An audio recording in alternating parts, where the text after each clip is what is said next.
warahmatullahi wabarakatuh. Ila arwahi walidina wa amwatina wa masyayikhina wa masyayikhina wa mu'allimina min al-qudrat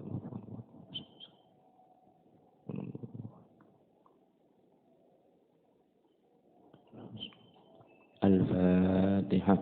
A'udzu bisyaitonir rajim.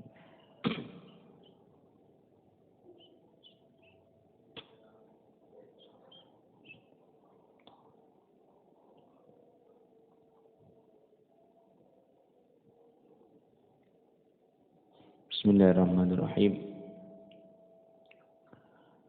Qala Syekhul Mu'allif rahimahullah ta'ala wa nafa'ana bi nutin min ad-darin ila an qala Al-Hadits Tsamin Asyar, hadis ke-18, an Abi Dzar ibn Jundub bin Junadah, dari Abu Dzar Jundub bin Junadah, wa Abi Abdurrahman Mu'adz ibn Jabal radhiyallahu anhuma, dan dari Abi Abdurrahman Sayyidina Mu'adz bin Jabal, an Rasulillah sallallahu alaihi wasallam qala, Rasulullah bersabda, ittaqillaha haitsuma kunta, bertakwalah kepada Allah dimanapun kalian berada, wa atbi'is sayyi'atal hasanata tamhuha, dan sertakanlah dosa atau kejelekan itu dengan kebaikan, tamhuha, niscaya akan menghapusnya, wa khaliqin nasa bi khuluqin hasanin, dan bergaulah dengan manusia dengan akhlak yang baik. Rawahu Tirmidzi wa qala hadisun hasan. Masih melanjutkan hadis yang ke-18. Kemarin yang pertama definisi takwa sudah kita paparkan bersama-sama. Sekarang bagian yang kedua, yakni wa atbi'is sayyi'atal hasanata tamhuha, sertakanlah atau ikutkanlah as-sayyi'ah, dosa atau kesalahan, al-hasanata, dengan kebaikan, tamhuha, maka akan menghapusnya. Di sini secara zahir, makna secara zahir bahwasanya secara khalqiyah kita semua ini pasti melakukan as-sayyi'ah, dosa, kesalahan. Karena manusia itu di bahasa Arabkan nas karena li'annahum ajnas, berjenis-jenis. Dibahasakan basyarun, manusia itu basyar. Li'annahum basyari, ya, karena mereka ini dari kulit. Dibahasa Arabkan insan, li'annahum mahallul khata' wan nisyan, karena manusia ini tempat salah dan lupa. Jadi ini sudah ada nas dari kanjeng Nabi, an-nasu khata'un, manusia itu senantiasa bersalah. Nah, oleh sebab itulah Rasulullah memberikan solusi. Ini bagian dari solusi yang diberikan Nabi Muhammad kepada umatnya. Jika kita melakukan kesalahan, dosa, segerakan untuk diikutkan dengan kebaikan. Entah lewat sedekah, entah lewat sholat, entah lewat puasa seperti yang kita lakukan pada bulan ini, entah wastighfarin, istighfar, wa zikrin, dan zikir, dan lain sebagainya. Ada dosa, dalam kitab Ihya disebutkan ada dosa yang tidak cukup dengan istighfar, maksudnya cukup, perlu ditunjang dengan yang lainnya, dengan memperbanyak sholat mungkin. Ada yang tidak cukup dengan sholat dengan memperbanyak sedekah. Ada yang tidak cukup dengan sedekah dengan memperbanyak puasa sunnah. Memperbanyak puasa sunnah. Ada yang tidak cukup dengan itu, Allah kasih solusi, kata Nabi Muhammad, untuk menghapus dosa ini lewat bala, ujian. Jadi kita semua ini dikasih Allah ujian, sakit perut, pusing, sakit apapun. Kalau kita main husnudzon kepada Allah Ta'ala, berprasangka baik, ini wasilahnya Allah menghapus dosa-dosa kecil saya. Bisa jadi seperti itu. Ada lagi cara Allah menghapus dosanya hamba ini lewat jalur kesulitan ekonomi. Kesulitan ekonomi. Ngelamar ke sana, nggak diterima. Susah untuk cari pekerjaan. Akhirnya sang suami, karena dia juga sebagai seorang suami dan menjadi seorang ayah dari anak-anaknya, sumpek. Allah jadikan sumpek dia. Nah, sumpeknya orang tersebut ini menjadi wasilah menghapuskan dosanya dia dari Allah Ta'ala. Ini caranya Allah. Ada lagi yang lebih besar. Mungkin Allah takdirkan orang ini haji. Lah, inna minadzunubi dzunuban la yaghfiruha illa al-wuquf fi Arafah. Ada beberapa dosa yang tidak Allah ampuni dengan segalanya kecuali dengan wukuf di Arafah. Jadi wukufnya hamba ini di Arafah ini menjadi wasilah Allah menghapus dosa hamba masing-masing ini. Di dalam hadis tersebut banyak tafsiran dari berbagai ulama. Ini satu ulama mengatakan wa hadza fi sayyi'atin madha min man fa'alaha sita sa'atin falakiyah. Ini dosa yang dimasukkan oleh Nabi Muhammad. Ini tafsiran pertama, yaitu dosa yang dia lakukan yang sampai 6 jam ke depan kok belum diistighfari, belum dimintakan istighfar sama hamba ini.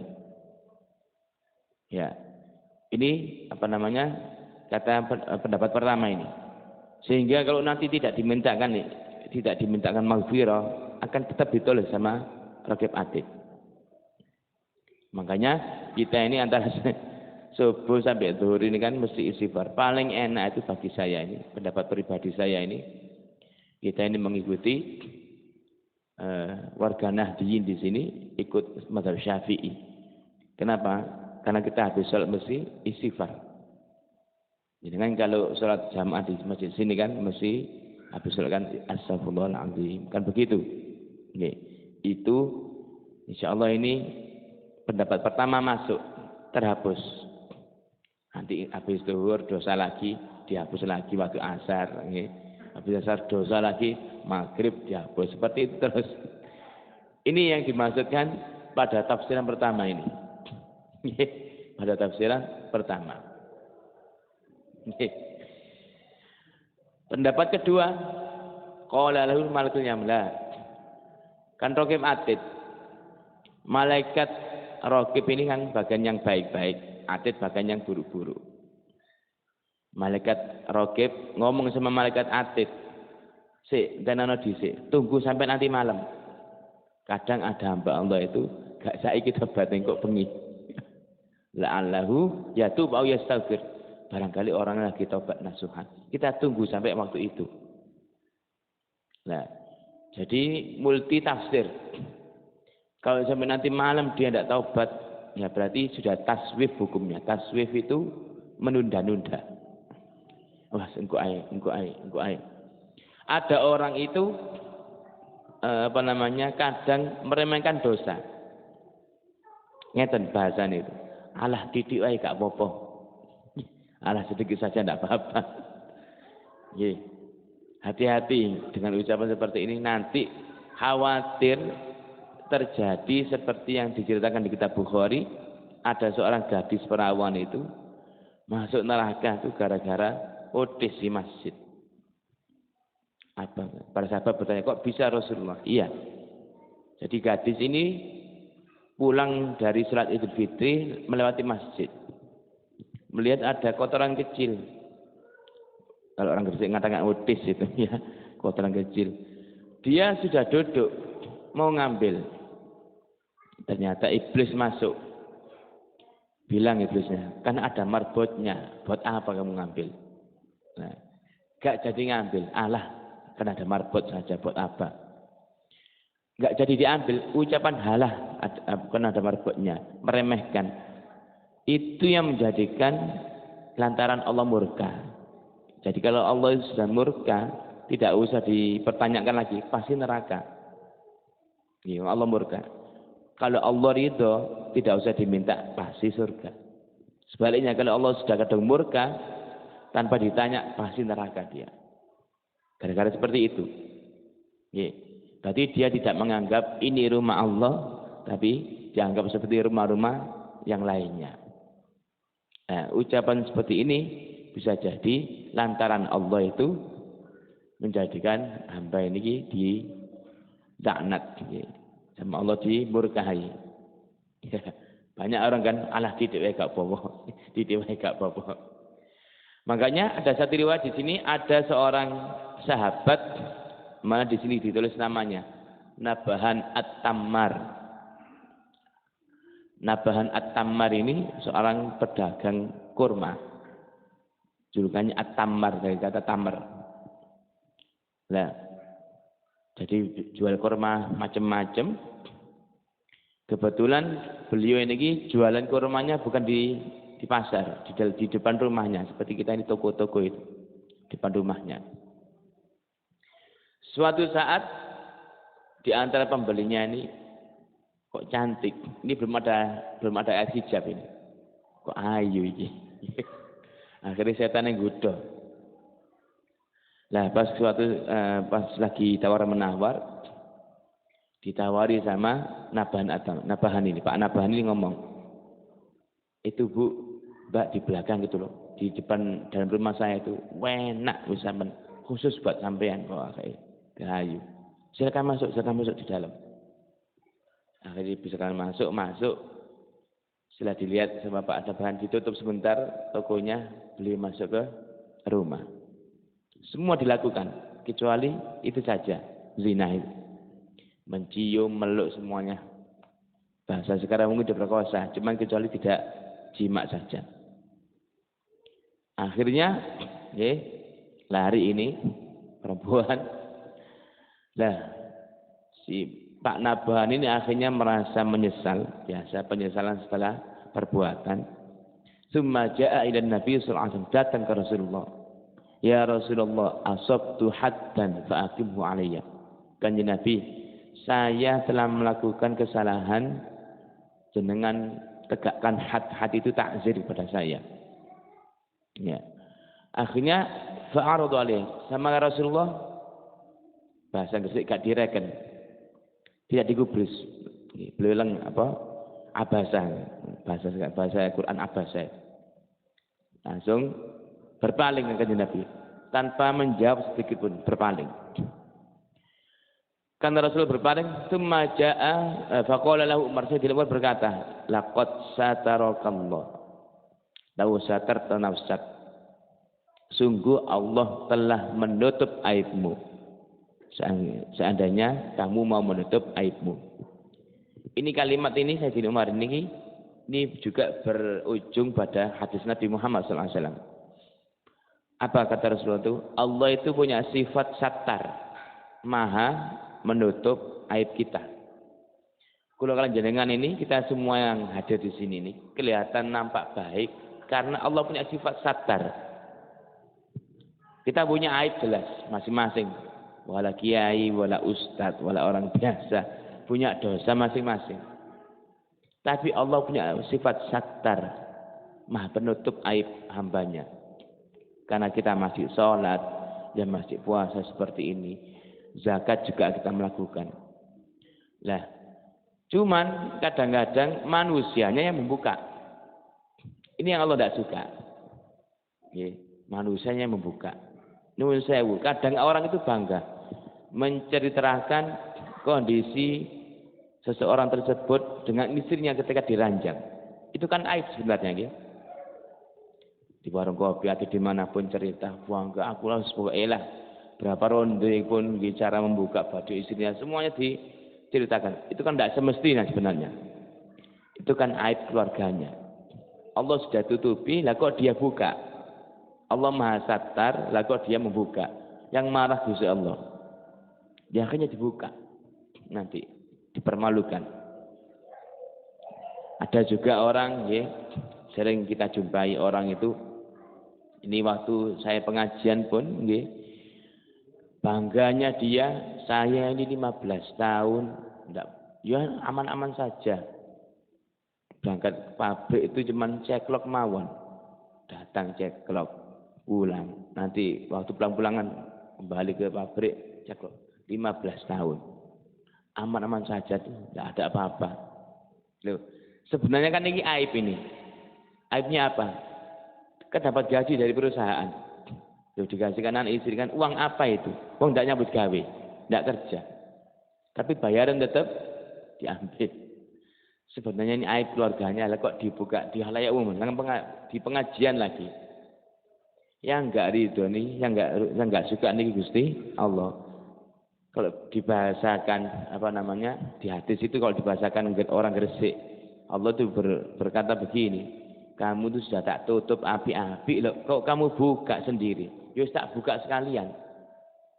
Terima akibatnya. Akhirnya apa? Allah kasih corona.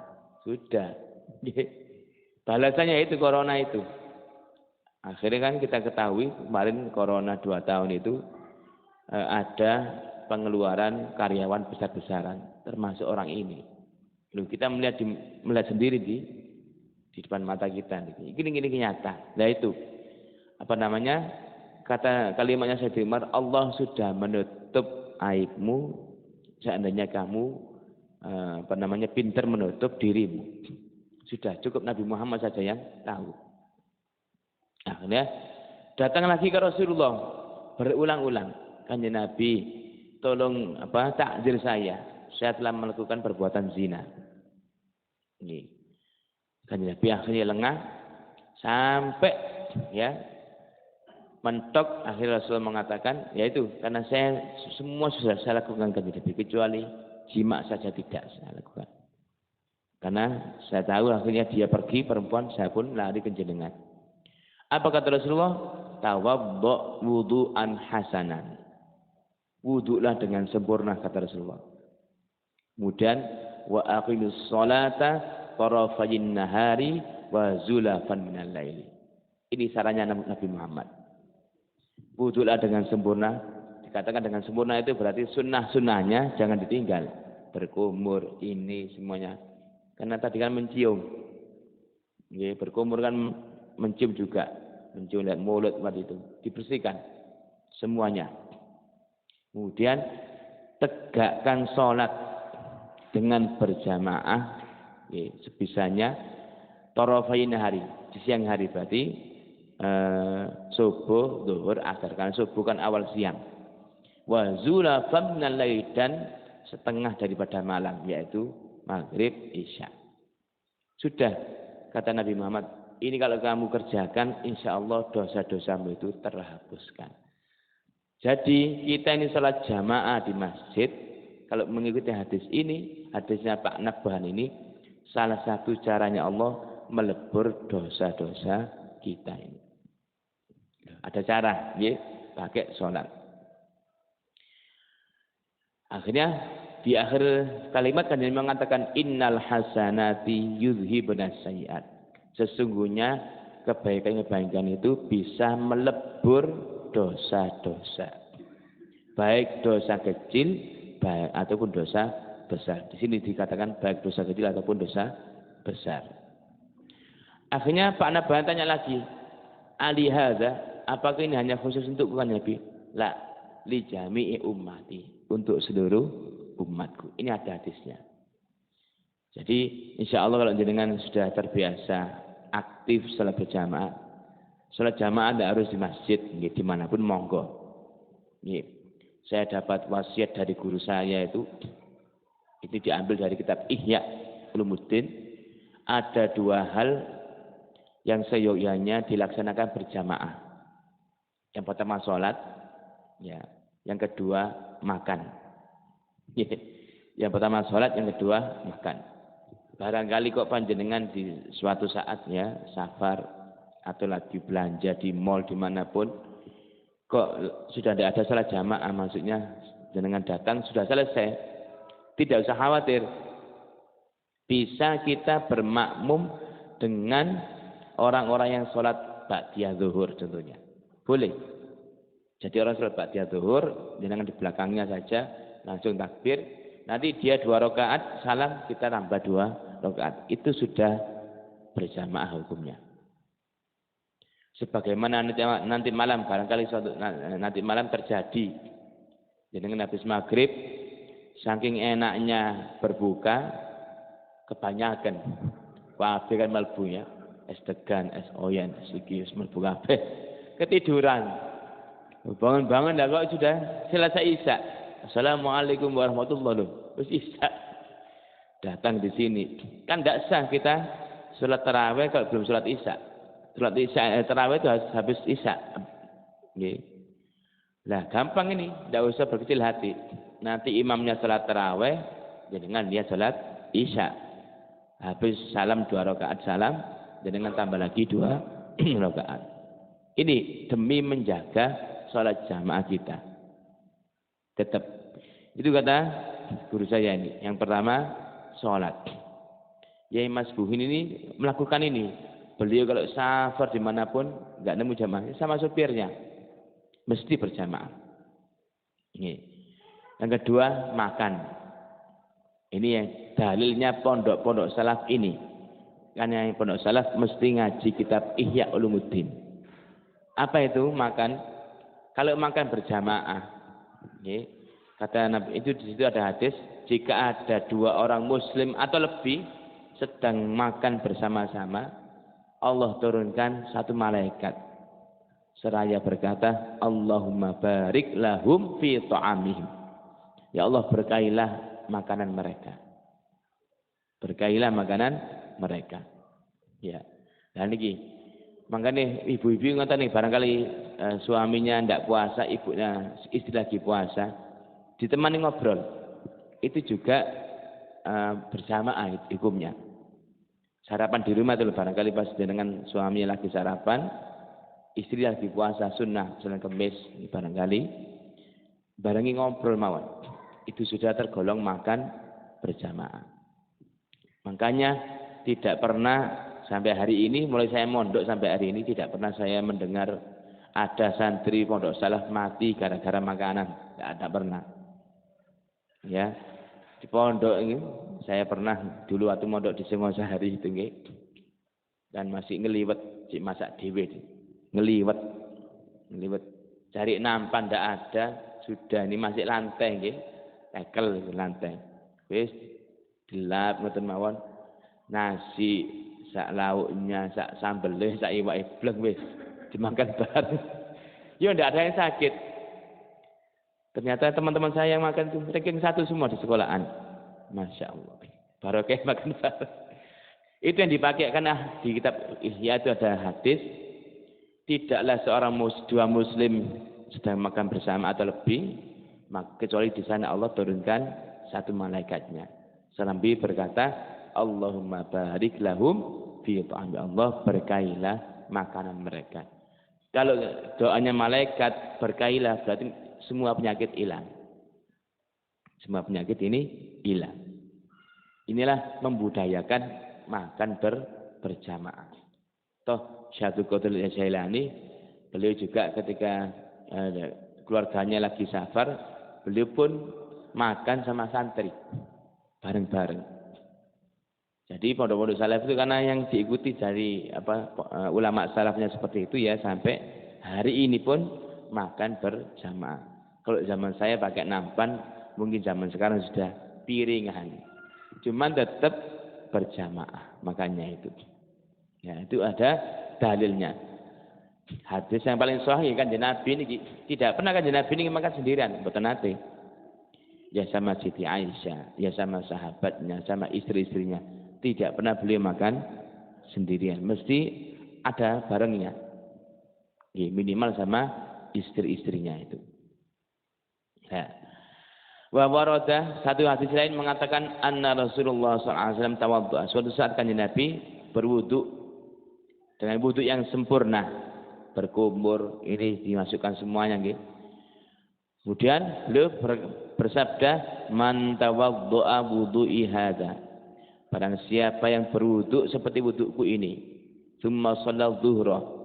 Kemudian dia melaksanakan salat zuhur. Ghufir lahu ma taqaddama bainaha wa baina sholatus subh. Maka semua dosanya diampuni oleh Allah antara subuh sampai zuhur. Antara subuh sampai zuhur. Nanti asar pun begitu. Berwudu lagi untuk sholat asar. Dosanya mulai zuhur sampai asar dilebur sama Allah. Ini nanti maghrib dan seterusnya. Seperti itu. Jadi kalau orang itu ahli sholat berjamaah apalagi, maka insya Allah bersih seperti kita mandi 5 waktu itu. Badannya bersih, dosanya pun insya Allah bersih. Nah, ini lewat jalur sholat. Ya. Ada lagi riwayat mengatakan ada seorang sahabat datang kepada Rasulullah SAW. Beliau mengatakan, ya Rasulullah, inni almamtu. Saya telah melaksanakan dosa besar. Bagi dosa besar itu yaitu dosa besar itu kan termasuk durhaka, zina, mencuri, khomer, judi, ini dosa besar. Ya. Kalau menyembah berhala itu sudah syirik, kafir. Dosa besar itu masih muslim, ya, tapi melakukan dosa besar. Fama yukaffiru anni, Rasulullah, adakah hal yang bisa melebur dosa itu dari aku ini? Faqala, Rasul bertanya, dzambuka 'adhamu am bis-sama'? Apakah dosamu lebih besar daripada langit? Sahabat menjawab, dzambi 'adzam, dosa saya lebih besar dari langit, kanjeng Nabi. Tanya lagi Rasulullah, apakah dosamu a'dhamu amil kursi? Lebih besar daripada kursinya Allah Ta'ala. Dosaku lebih besar dari kursinya Allah Ta'ala, wahai Rasulullah. Apakah dosamu lebih besar dari aris? Iya, lebih besar dari aris. Akhirnya, pertanyaan terakhir, dzambuka 'adzam am afullahi? Apakah dosamu lebih besar daripada ampunan Allah Ta'ala? Akhirnya, sahabat menjawab, bal afullahi a'dzam. Betul kan Nabi, ampunan Allah lebih besar dari semua dosa saya ini. Akhirnya Nabi memberikan ini solusi, alaika bil jihadi fi sabilillah. Maka kamu berjihadlah di jalan Allah SAW. Di jalan Allah. Faqala, ya Rasulullah, sahabat jawab lagi, ya Rasulullah, saya ini manusia yang paling takut, penakut, lemah kanjeng Nabi, wedian kurang kanjeng Nabi. Adakah jalan yang lain? Alaika bisyam, 3 hari puasa. Ini di bulan Ramadan. Dia jawab, wallah ya Rasulullah, ma asbah. Kanjeng Nabi, saya enggak tahan lapar kanjeng Nabi. Saya ini luwean kanjeng Nabi. Akhirnya kanjeng Nabi tidak jawab lagi. Ya wis, alaika bis sholati fi jawfil laili. Salat tahajudnya di mempengi. Jawab lagi, ya Rasulullah, saya ini kalau tidak dibangunkan subuh sama istri saya tidak bangun. Jadi saya tiap subuh diobrak-obrak sama istri saya. Akhirnya fatabas sama. Kanjeng Nabi pun ketawa nggih. Senyum. Iki wong iki model njaluk apa? Akhirnya apa? Ini alaika bi kalimataini khafifataini. Ini di akhir kitab Bukhari ini. Kamu tetapi 2 kalimat yang ringan di mulut, saqilataini fil mizan, tapi berat di mizan. Ya, habibataini lirrahman, dicintai sama Allah yang Maha Rahman. Apa itu? Subhanallahi wa bihamdi, subhanallahil azim. Ini di akhir kitab Bukhari jilid 4 itu. Ini kalimatnya ini mesti dibaca para ulama niki. Subhanallah bihamdi, subhanallahil azim. Paling enak nggih niki, akhirnya. Cukup membaca subhanallah bihamdi, subhanallahil azim. Disuruh memperbanyak niki. Sama Rasulullah SAW. Dan jadi ini lewat jalur zikir. Kalau tadi lewat jalur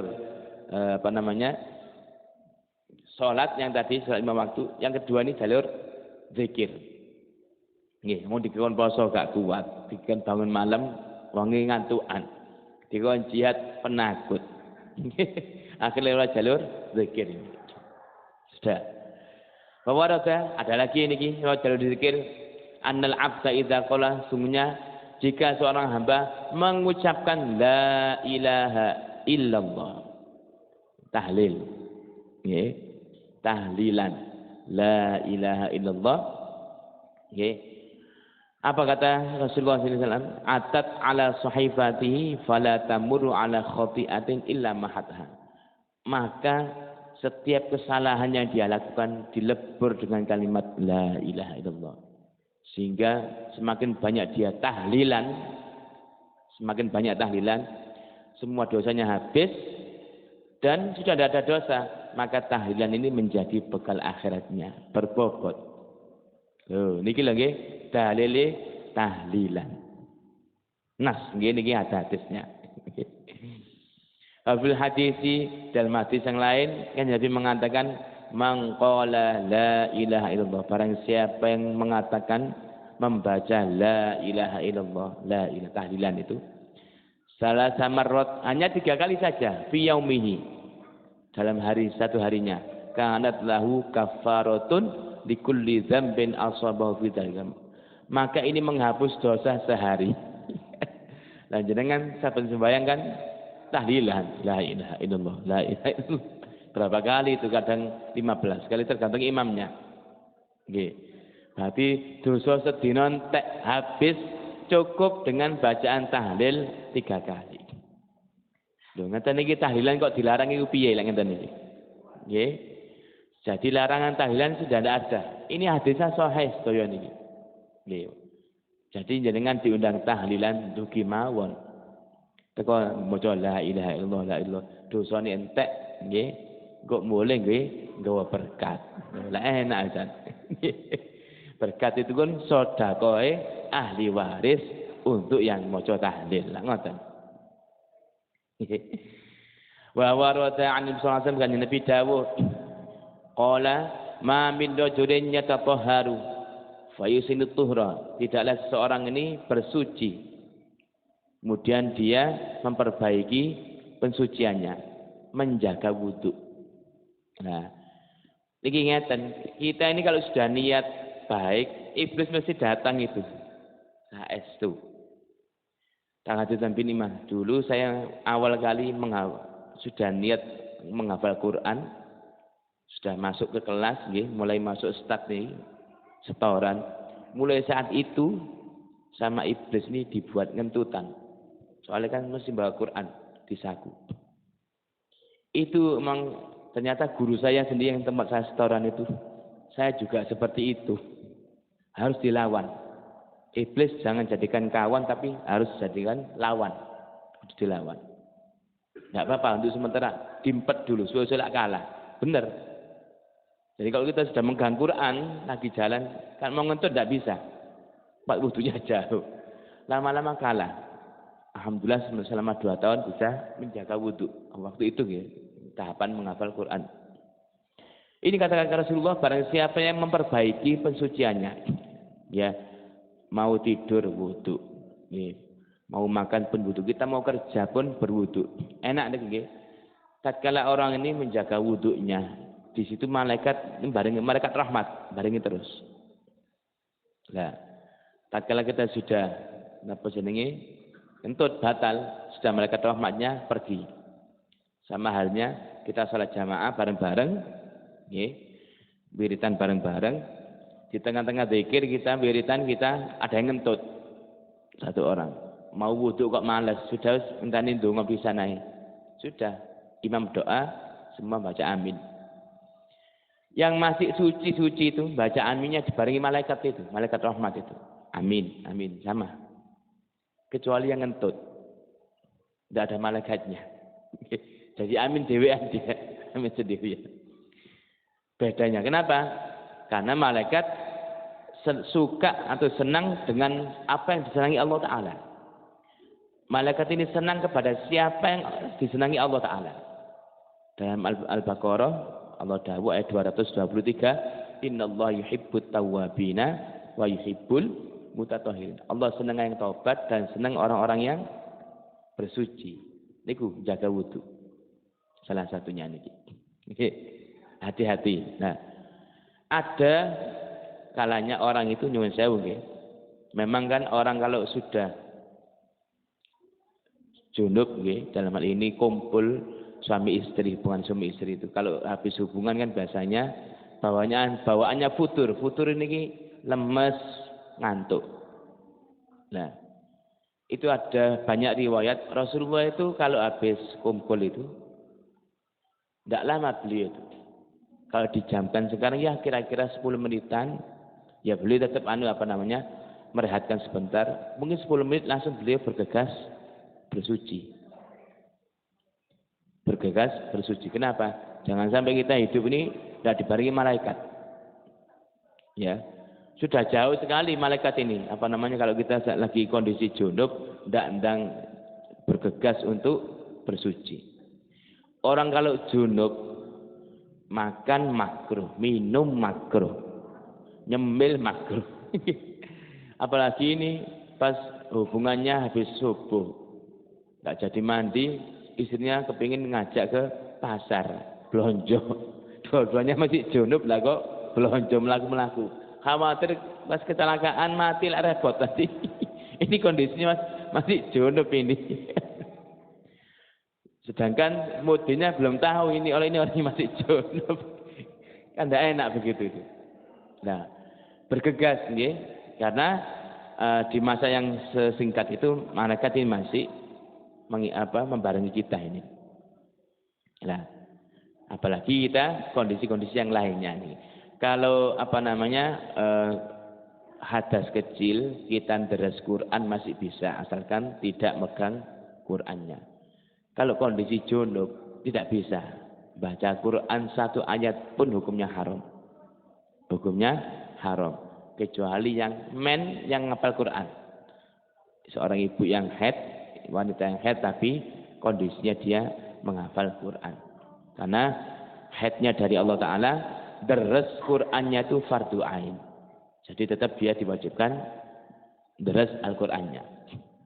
Ya. Summa ya'budu, kata Rasulullah, habis memperbagus pensuciannya, kemudian dia berangkat ke masjid min hadzal masjid, dari seluruh masjid. Datang ke masjid-masjid untuk melaksanakan sholat. Apa katakan Nabi? Illa kataballahu lahu bi kulli khutwatin hasanatan. Dan dengan tadi dari rumah ke masjid sini, apalagi ini ngaji konteksnya, nanti sekalian nyambung sholat jamaah. Setiap langkah itu kebaikan. Wa yarfa'uhu biha darajatan. Setiap langkah kita ini mengangkat derajat, 1 derajat. Wa yahuttu anhu biha khati'atan. Dan setiap langkah kita ini menghapus dosa. Lula enak. Normale rumahnya jenengan tepi jauh. Muter-muter dhisik. Kan semakin jauh semakin banyak dosanya dihapus. Iya. Nah, dulu kan ada sahabat namanya Abdul bin Sya'ban itu ya, yang terkenal itu. Beliau itu habis habis mu'allaf syahadat pada Rasulullah, merasakan kelezatan Islam, kenikmatan iman. Akhirnya Pak Abdul bin Sya'ban ini berazam, bertekad berniat kuat, saya mau menghabiskan waktu saya sholat berjamaah, umur saya ini sholat jamaah di Masjid Nabawi bersama Rasulullah. Niatnya itu. Nah, akhirnya beliau dilakukan. Pak Abdul bin Sya'ban ini, nyuwun sewu karena kondisinya ya cukupan, tidak punya kendaraan. Jadi perkiraan jalan kaki dari rumah beliau ke Masjid Nabawi itu, kalau dipakai jam itu 1,5 jam sampai 2 jam. Jauh. Kondisi sana padang pasir. Makanya mesti bawa sorban ini buat nutupi hidungnya beliau ini, sama mata beliau, biar tidak kemasukan debu. Dan kalau subuh, mungkin kalau di sini jam 4 subuhnya, beliau berangkat subuh itu pakai baju itu rangkep 3, kaos, kemudian gamis, dan jaket. Arab Saudi kan alam subtropis, kalau kadang panas dingin sekali. Jadi berangkat jam 2, baju rangkep 3 beliau ini. Nah, setiap kali berangkat datang ke masjid, tidak ambil tengah, ambil posisi sebelah kanan, pojok kanan sendiri. Kenapa? Tahu diri beliau ini. Zaman dulu mboten wonten Rexona, tidak ada. Yaitu takut nanti para sahabat yang datang ini bau Jadi zaman dulu itu Kanjeng Nabi itu mesti memupukkan adab tata krama nanti di akhir hadis ini. Tata krama, adab. Sampai bab ini pun beliau karena perjalanan jauh 1,5 jam mesti berkeringat. Khawatir nanti mengganggu kekhusyuan sholat para sahabatnya. Akhirnya beliau ambil pojok sendiri. Sengaja. Sehingga sekiranya nanti para sahabat sudah penuh, keringatnya sudah habis. Ya. Sekarang kan enggak, nggih. Wis ini kalau di luar konteks Ramadan, kadang-kadang itu orang itu bangun tidur sudah malas mandi, malas sikat gigi. Ini ruangan ini ber-AC sedaya niki. Salat alhamdulillahirabbil alamin masya. Punya kesuwi. Lek poso gak apa-apa. Akhire makin ngeten sembayangi jamaah yo nggih. Nutup hidung. Yang ngarang kitab Arba'in Nawawi, Imam Nawawi niki di kitab fikihnya beliau mengatakan haram seseorang ini mengganggu kekhusyuan temannya. Kalau beliau di situ mencontohkan ada orang baru ngaji tasheh Fatihah. Bukan masalah bau, tasheh Fatihah. Sehingga di fase-fase alhamdulillahirabbil alamin arrahmanir rahim banterno. Kanan kiri terganggu. Gak khusyuk akhirnya. Ini kata Imam Nawawi, hukumnya haram. Apalagi niki bau mulut. Sudah bangun tidur, sekarang gak reksona, wis nggih, gak sikat gigi. Ruangan ber-AC, nggih. Alhamdulillahirabbil alamin. Wis alhamdulillah kabeh. Buleg nggih. Iya. Loh itu terjadi. Nah, tapi Pak Abdul bin Sya'ban Rasulullah itu sekali ngajari ilmu, adab juga dimasukkan. Adabnya begini, tata keramanya begini. Kalau mau baca Quran disiapkan dulu pakaiannya. Jangan samakan ngadep Allah dengan dolen. Sampai saya dulu saya waktu awal mondok di Singosari itu ada teman itu bawa Al-Qur'an itu nyuwun sewu. Memang backgroundnya umum. Kayak bawa buku begini, buku kampus itu. Sama ustadz dipanggil. Kang pondok saya manggil Cak. Manggil Cak pondok saya itu, bukan Kang. Cak. Gawa Quran kok padha mek nggawa godho gedang ngono Cak. Kata guru saya ngoten. Sing apik ngene carane. Itu Quran, kalamullah. Diajari di pondok saya itu. Adab. Pondok salaf itu kan mengutamakan adab Lah, makanya Rasulullah itu ketika mau itu sholat sawu sufufakum mesti melihat di sebelah kanan Pak Abdul bin Sya'ban. Mesti 5 waktu. Dibayangkan jalan bukan karena beliau tidak mau karena tidak punya kendaraan memang. Jadi jalan kaki dan sudah niat kuat saya menghabiskan umur saya ini sholat berjamaah di Masjid Nabawi bersama Rasulullah. Akhirnya suatu saat pada waktu subuh Kanjeng Nabi ditampak kok nggak kelihatan. Istiqomah di pojok kok nggak kelihatan.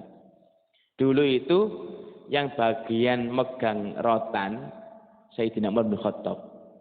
Bukan itu mogol nggih. Ayo diluruskan, dirapatkan ngoten niku. Ngatur. Ya. Makanya jenengan kalau mau lihat pemandangan seperti ini di Pasuruan.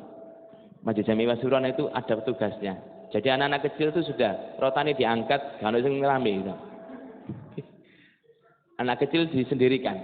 Jadi orang tua di depan, anak kecil di belakang, tapi ada bansernya satu. Rotan diangkat, tidak dipukul, cuma kayak meden-meden ini. Salat tetap jalan. Jadi salat tetap jalan khusyuk. Ada yang kok kosong nggak ditempati, yang belakang suruh maju. Itu bagiannya Sayyidina Umar. Akhirnya Rasulullah tanya, wahai Umar coba periksa. Bahkan di belakang ada Abdul bin Sya'ban. Kok gak ketok? Tumben hari ini tidak kelihatan. Gitu. Tidak ada Rasulullah. Itu padahal sudah komat itu. Ya kita tunggu sebentar. Turun lagi. Ya kira-kira jam 5 lebih 10. Ya. Kanjeng Nabi, waktu subuh mau habis. Ya komat lagi. Disuruh komat lagi. Beliau sholat. Mempercepat sholat subuhnya. Ya. Rasulullah kalau sholat subuh itu bahasanya sholatnya panjang karena orang Madinah sudah terbiasa dengan sholat panjang. Tapi khusus ini pendek. Al-Kafirun sama Al-Ikhlas.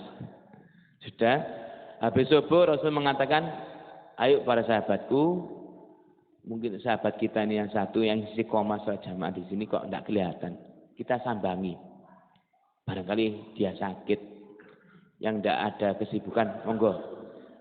Hakul muslim alal muslim sita itu dia bedakan. Hak satu muslim dengan yang lainnya itu ada 6. Salah satunya jika sakit kita jenguk. Rasulullah ditawari kendaraan, waktu itu kuda atau unta, tidak mau. Tidak, biar saya ikut merasakan bagaimana capeknya Abdul bin Sya'ban jalan kaki dari Ilmu ke sini. Ikut semua jalan kaki akhirnya.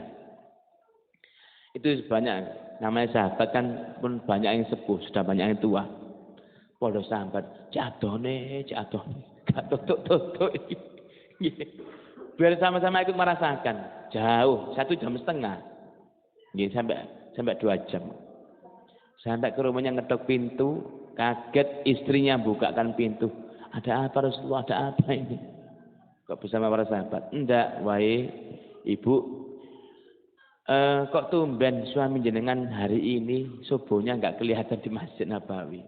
Ya Rasulullah, kok sabakokal maut. Panjenengan sudah kedisian wau dalu sampun kapundhut. Tadi malam sudah wafat. Innalillahi. Akhirnya Rasul mengatakan, antarkan saya ke kuburannya. Saya mau sholat. Datang ke kuburannya, yaitu beliau ngatur barisan, langsung sholat. Ini dalilnya boleh, ya, mensolati mayit yang sudah dikubur. Boleh dalilnya. Kalau di kitab Bulughul Maram itu jaraknya di mazhab Syafi'i sampai 1 bulan. Barangkali pas orang tuanya meninggal, anaknya lagi di luar pulau, tidak usah menunggu, kasihan. Karena sunnahnya kepada mayit ini segera dikuburkan. Ditunggu malaikat mungkar nakir sudah di kuburan. Disegerakan. Karena mayit itu kalau semakin lama dibiarkan, kulit ini bisa berubah. Membiru, nanti bisa gosong dan seterusnya.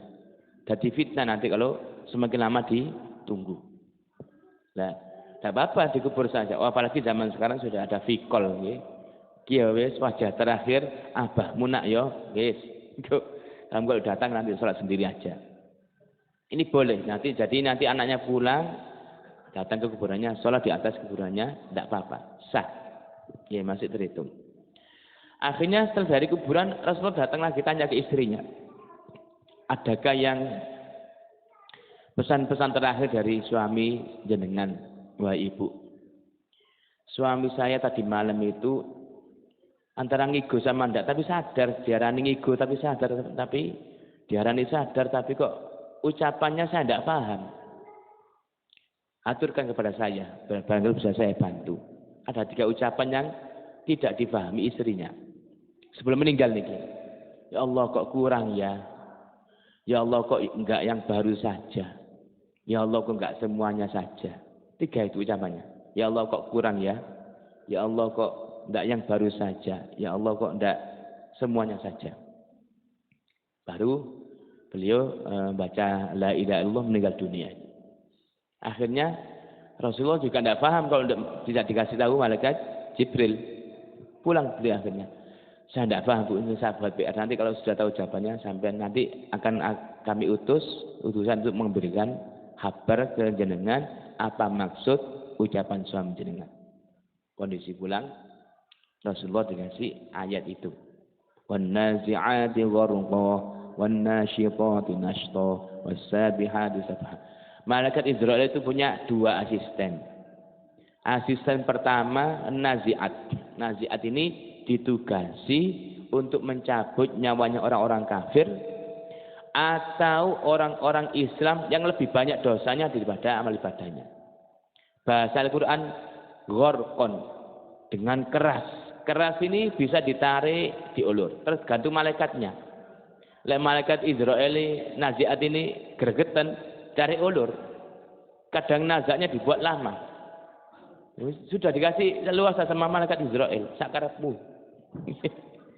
Lah malaikat nasyitot tugasnya di bahasa Allah wan nasyitoti nashton, lemah lembut. mencabut orang-orang soleh, orang-orang mukmin.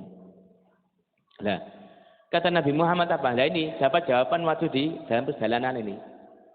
Akhirnya para sahabat tidak boleh pulang. Ayo kita ke masjid dulu. Ini tadi malaikat ngasih wahyu. Jawabannya ini. Jadi sebelum meninggal dunia, saya sama dengan semuanya ini, kula dengan sedaya ini, nanti ditampakkan tempat kita di surga sama neraka. Kalau orang baik, nanti sebelum meninggal dunia, sebelum dicabut nyawa kita, roh kita, malaikat nasyito tadi ngasih seperti bioskop tampilan. Bapak, Ibu jenengan nanti di sini, surga sini. Jadi memandang surga hanya dalam pandangan film seperti itu, rasa sakit dicabut itu kalah. Itu nikmatnya. Ya Allah, saya di surga ini nanti. Surga mana? Kan ada tingkatan-tingkatan. Sama halnya orang yang ahli maksiat, orang kafir, orang-orang yang lebih banyak dosanya daripada amal ibadahnya. Ditampakkan sampai nanti di neraka ini, kata malaikat naziat. Ya. Jadi melihat neraka itu sudah siksa, sakit, dicabut nyawa juga sakit double. Ini siksanya. Lah, Pak Abdullah bin Sya'ban tadi ketika mengucapkan 3 kalimat tadi, ini diucapkan Jibril. Pertama kan pertanyaannya, ya Allah kok kurang ya? Jadi pahalanya beliau berjalan kaki dari rumah ke masjid, ini kan hadisnya.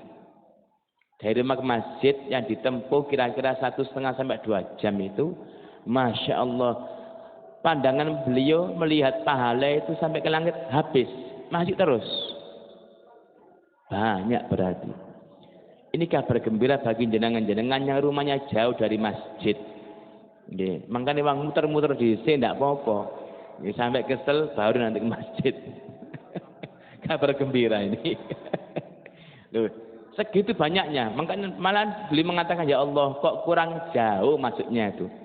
Kok tidak kurang jauh ya Allah. Coba ngerti ini tak muter-muter di sini. Baru nanti ke masjid. Banyak. Tapi yang namanya sudah mati tidak ada. Sudah itu penyesalan. Ya. Oh banyak ya Allah. Segitu jenazah balanya. Akhirnya yang kedua. Kok tidak yang baru saja? Kan begitu pertanyaannya. Beliau kan tadi kalau berangkat subuh kan 2 jam sebelumnya. Berarti jam 2. Pakai baju yang ketiga. Kaos, gamis, jaket. Ternyata sebelum masuk ke Masjid Nabawi beliau ada orang itu lagi kedinginan. Di luar, ngemper.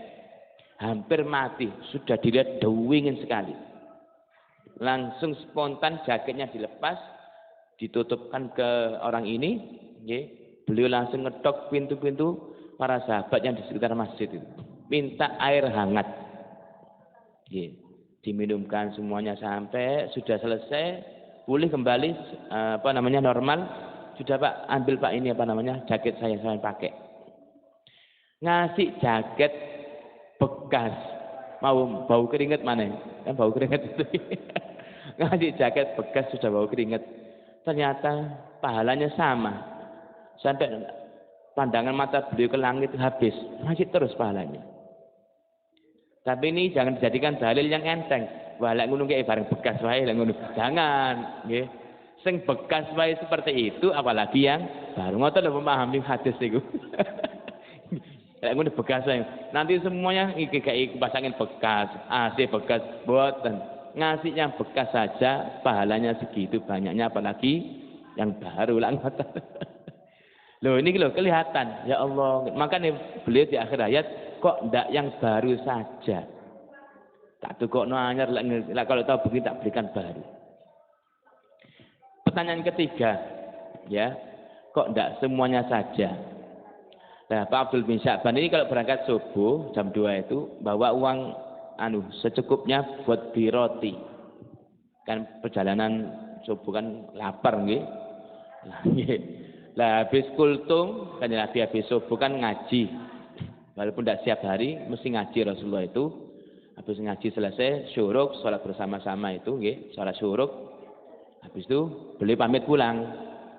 Lah sebelum pamit pulang untuk ganjal perut ini belum beli roti. Jangan kan tahu sendiri yang sudah pernah umroh, rotinya Saudi kan besar.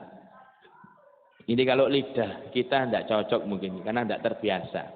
Rasanya seperti itu. Makanya di Saudi itu mesti roti dikasih celupan susu sama apa namanya teh biasanya itu.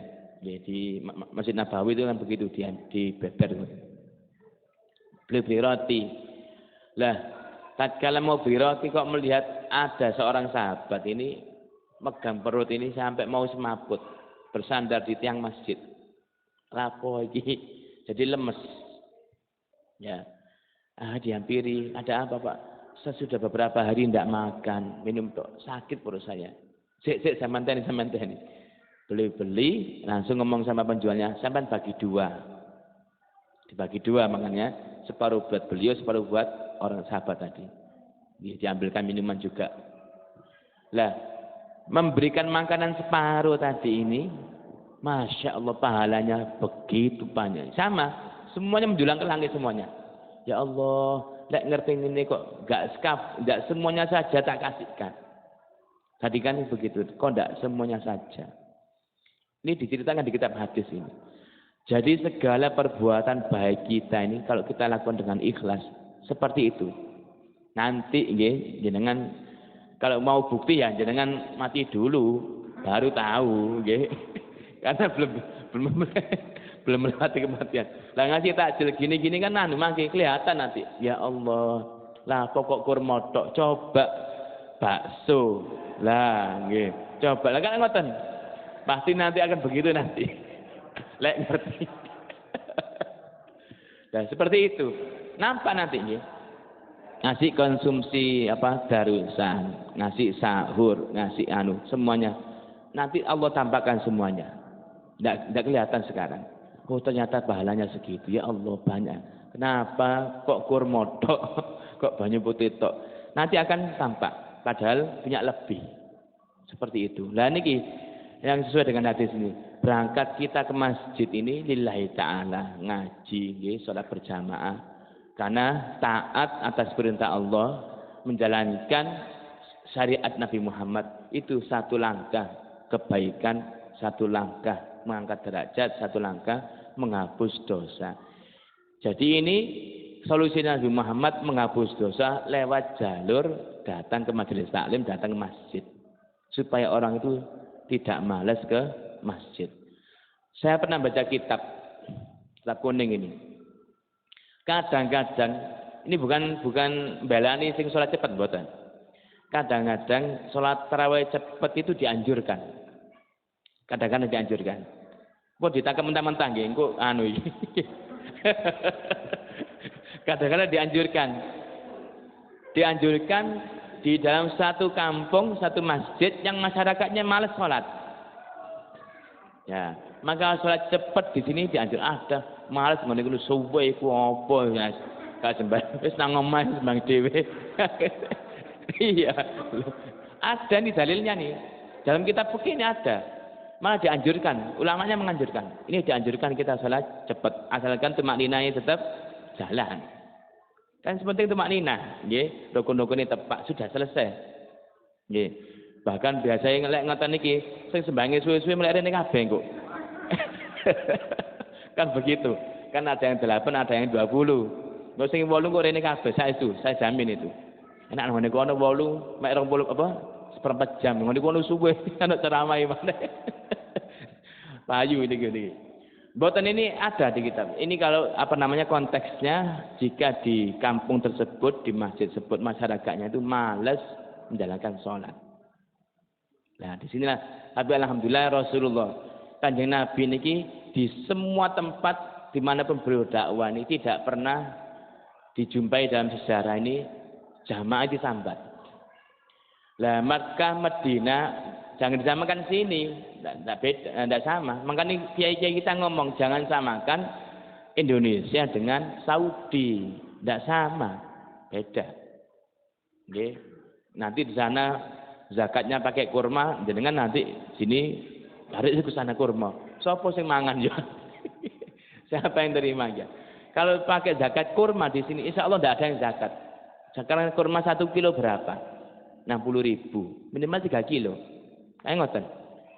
Anaknya 5. Berarti 7 orang. 180 dikali 7. Mikir orangnya kayak zakat 1 juta lebih. Beras kan cukup 35 kilo, 30.000 sudah dapat 3 kilo. Nah, ulama kita sudah ngomong jangan samakan Saudi, Indonesia dengan Saudi. Di sana Kanjeng Nabi sudah biasa. Imannya tebal-tebal, semakin Al-Quran dibacakan, semakin tambah imannya. Makanya subuh mesti sembahyang itu agak lama, suratnya panjang. Nah, tapi beliau hijrah ke Syam Suriah, boten. Karena di sana orangnya nggak suka panjang-panjang, pendek. Rasulullah pun pakai pendek. Makanya tidak pernah ada komplainan dari umat dan Nabi ketahuan tidak pernah. Yaitu beliau menyesuaikan kondisi di mana beliau berdakwah itu.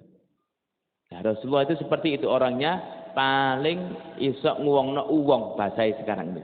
Ahsanan nasi khalqan wa khulqan. Paling pinternya uwongno uwong. Nggih. Lah harus seperti ini, harus seperti ini. Nggih. Lah jenis di sini imannya sudah kuat, mboten apa-apa jenengan maca 30 juz mboten apa-apa. Karena enggak begitu kuat ya sudah dipakai standar mawon. Seperti itu. Nggih. Mudah-mudahan sedikit ini ada manfaat atau berkahnya. Mudah-mudahan Allah jadikan seumur kita umur barokah, rezeki yang halal melimpah barokah, keluarga yang barokah, sakinah mawaddah warahmah. Mudah-mudahan segala dosa kita diampunkan Allah Subhanahu wa taala, segala hajat dikabulkan Allah taala. Mudah-mudahan di bulan Ramadan ini kita diberikan kesempatan menangi Lailatul Qadarnya Allah Subhanahu wa taala, ibadah dengan sempurna, bisa khatam Quran berkali-kali, Allah jauhkan dari segala penyakit zahir batin, dan mudah-mudahan Allah tutup usaha kita dengan husnul khatimah. Amin ya rabbal alamin. Subhanakallahumma bihamdika asyhadu an la ilaha illa anta astaghfiruka wa atubu ilaik. Rabbana taqabbal minna wa qabbal bisirril Fatihah.